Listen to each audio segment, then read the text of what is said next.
Idris rushed over. He scooped her into his arms, his hands trembling so much he almost dropped the car keys. Ao stood on the porch, clutching an old block of wood, his wide eyes filled with panic, but he didn't cry. "Wait for me to come back, Ao," Zainab whispered, her voice as thin as a thread. Under the scorching sun of Yoruba land, where an old baobab tree stood like a silent guardian of the village, a woman sat motionless by the roadside. Zainab, her name meaning the beauty of virtue, was now merely a shadow of who she once was. Her hair was tangled, her faded earth-toned headscarf dulled by dust and sun. Her belly was round with the weight of months, yet the child within did not know the world awaited it with rejection. Zainab once had a home, a husband, and love, but all of it withered like dry leaves in the drought when Kola, her husband, passed away without a word of farewell. Her in-laws, who had never welcomed her, used Kola's death as an excuse to cast her out. "She's bad luck, a snake in the grass," Ronke, Kola's sister, had spat. Zainab was thrown out of the very house she had cleaned and cooked in with her own hands. She clung to a dented aluminum pot, the only thing she was allowed to keep. Every day she sat in the same spot under the baobab tree, where traders would usually rest or tie up their goods. But no one stopped for her. No one looked into her eyes, which had long run dry of tears, until that day. A black car, standing out against the sun-baked colors of Africa, rolled to a stop. Inside was a man who had been quietly watching Zainab for days. Idris wasn't a stranger passing by. He was an old friend of Kola's. Back in the day, they studied together at a vocational school and worked side by side in charity training programs for villages.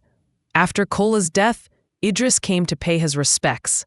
Late, he'd heard cruel rumors from Kola's family. On a trip to the local market to buy incense, he saw Zainab, the same woman who once laughed like sunshine when speaking to Kola, now sitting, hollow, beneath the tree, unnoticed by the world.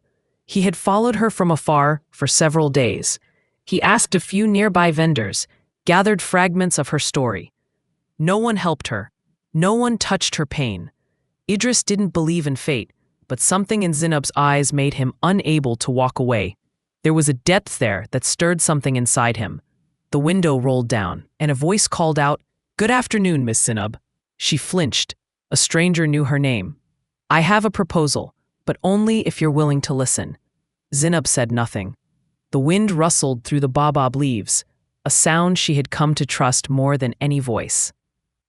A man's name was Idris, dressed in a cream-colored outfit made from traditional Angora fabric. He looked both elegant and humble.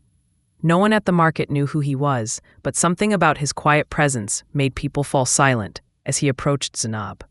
"I'm a single father," Idris said. "I have a son. His mother left us when he was still very young. I don't need someone to replace her. I need someone who can bring warmth into a home again." Zainab looked into his eyes, eyes that hid no lies. He didn't pity her. He didn't shy away from her pain. His offer was not an act of charity, but a sincere, deliberate invitation. That night, Zainab couldn't sleep. The moonlight shone across the red earth. The village breeze whispered through the torn roof of the shelter where she rested. In her hand was the indigo-inked business card Idris had left behind. The next morning, when the black car returned, Zainab stepped out from beneath the baobab tree. Her eyes had changed. They no longer looked dull, but calm, like the still surface of a lake before a coming storm. "I'll go," she said.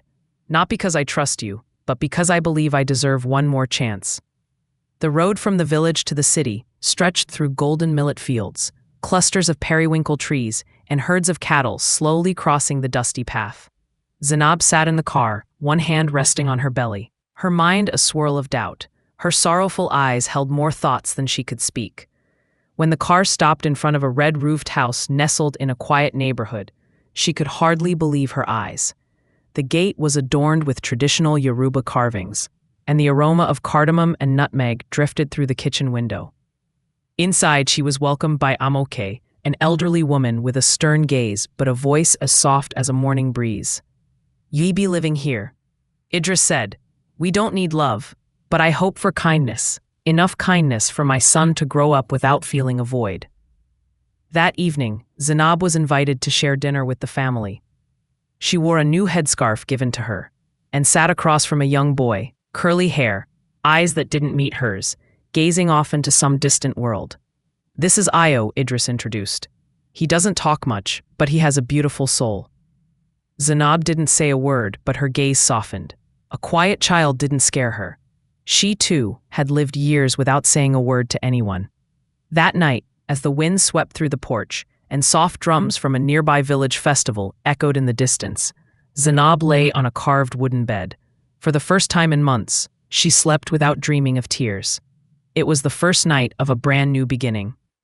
Zainab stepped into her new home with a quiet sense of hesitation. Idris guided her through a small garden shaded by banana trees and into the living room. There were no sounds of children laughing, no little footsteps darting around. Just a boy sitting silently on the floor, lining up wooden blocks into perfect squares. "This is Io," Idris said softly. "My son. He's on the autism spectrum. His mother left us when he was only 3. And Zainab looked at the boy, about 8 years old, thin, his gaze fixed on his blocks, lost in his own world. Io didn't greet her. He didn't smile. But in every deliberate motion of his small hands, there was a strange rhythm, like the quiet beat of a drum inside his chest. At first, Io said nothing to Zainab. He didn't like to be touched. He didn't like his routines disrupted. But each night, as she sat nearby in silence, helping him stack blocks or scribbling beside him on paper, he slowly grew accustomed to her presence. One day, he placed a wooden block with a carved letter in her hand. It was the first time Io had ever touched her on his own. "Do you want me to tell you a story?" she whispered. He didn't reply. But that night, when she began to tell a tale about a lost whale in the Niger River, Io didn't look away, and when the story ended, he pointed to the book, his way of saying, "Keep going." June came, bringing with it the first rains of the season, seeping dampness into the cracks of the old red-roofed house. Subtle changes were happening, within Io, yes, but also between two grown-ups who had once been strangers. Zainab never asked Idris about his past, but during shared meals, while brewing tea for him, or as they worked side by side repairing a leaking kitchen roof, they slowly began to open up. Idris spoke of the sleepless nights when Io had panic episodes, of the fear that he wasn't a good enough father. And for the first time, Zainab spoke of her last night with Kola, and how deeply it hurt to be betrayed by his family. One rainy afternoon, as Zainab was hanging Io's clothes to dry, she slipped. Idris rushed over and caught her just in time.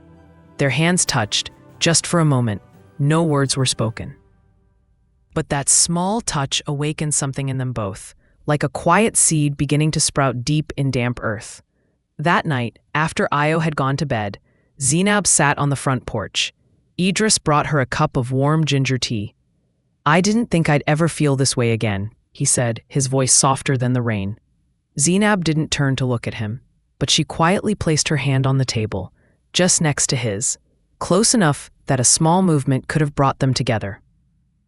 "Me neither," she whispered, "but maybe the cruelest thing is not allowing yourself the chance to begin again." Idris smiled gently.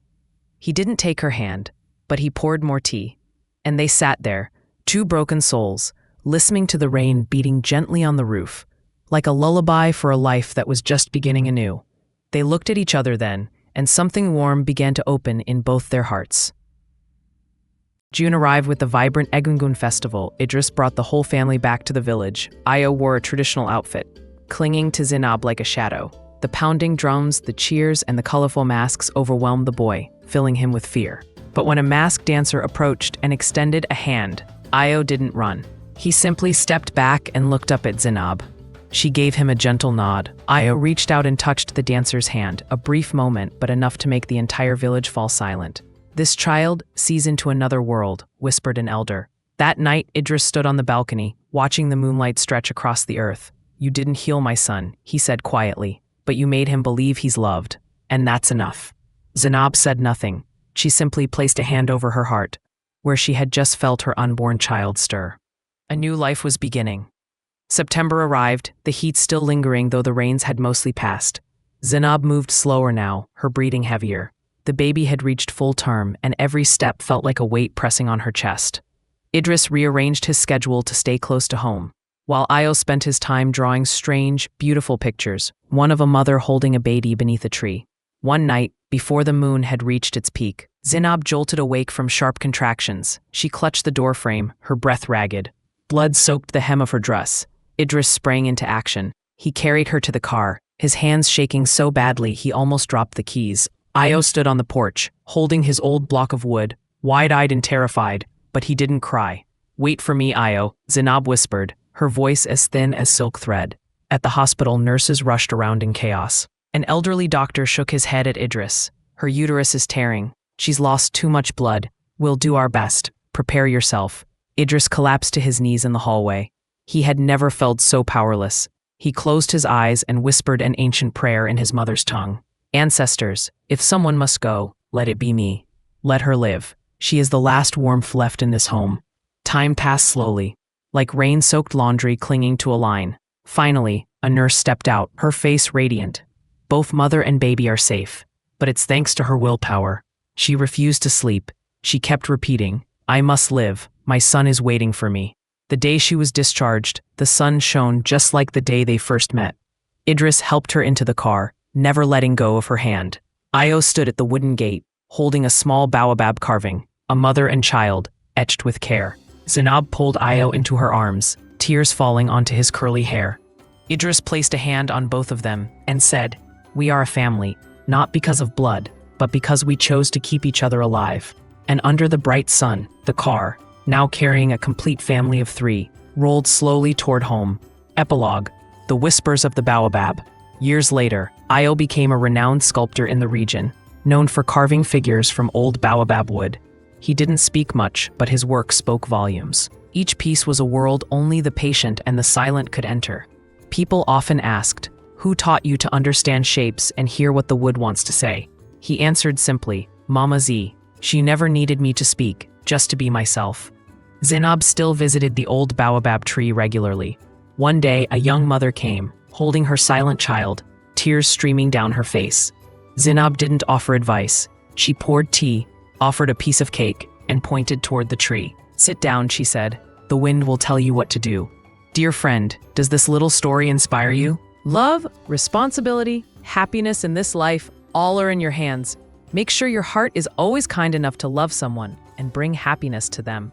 And if you like the story, let me know where you watched the video. Leave a comment, like, and subscribe to the channel to wait for stories that make your heart sing. See you tomorrow.